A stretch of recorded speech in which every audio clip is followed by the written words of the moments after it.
One element I've largely been glossing over, the Stitch Wraith. In the event that you haven't picked up any of the installments of the book series yet, let me catch you up. Each new book contains 3 short stories, right? That's the selling feature. It's what's advertised on the back of the box, so to speak. But each one also comes with a bit of a bonus. In reality, each book is more like 3 1/5 stories. You see, each one ends with an epilogue, our little MCU post-credits teaser, giving us a piece of yet another story. The tale of the Stitch Wraith, a story that appears to be spanning out across the ending of each and every book in this new series. And that alone would be pretty darn cool, right? Also, it's a brilliant marketing tactic to keep us buying more just to see the end of this thing. Slow clap, Scott Coffin. Slow clap. But 3 segments in, and it's becoming clear that the tale of the Stitch Wraith isn't just another horror tale. It's instead a running thread throughout nearly every other shorter story that we've been reading through, which in turn seems to connect it both to the original trilogy of books, as well as even the games. So, in order to understand what this thing is and where the lore is headed, it's time to go Easter egg hunting for a monster. Now, admittedly, my first theory on the Fazbear Frights books briefly covered the Stitch Wraith, and back then I assumed he was Ennard. The Wraith was described in that book as a mysterious figure wearing a black cloak and wearing a white mask with features drawn in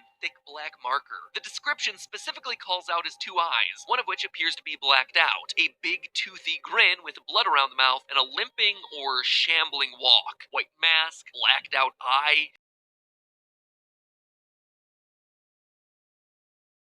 Shamble. Your friends are worried about you.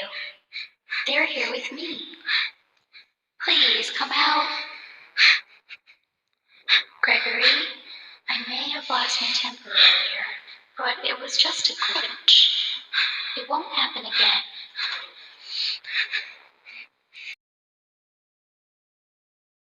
The Wraith was described in that book as a mysterious figure wearing a black cloak and wearing a white mask with features drawn in thick black marker. The description specifically calls out his 2 eyes, one of which appears to be blacked out, a big toothy grin with blood around the mouth, and a limping or shambling walk. Or shambling walk. Or shambling walk. Or shambling walk. Or shambling walk.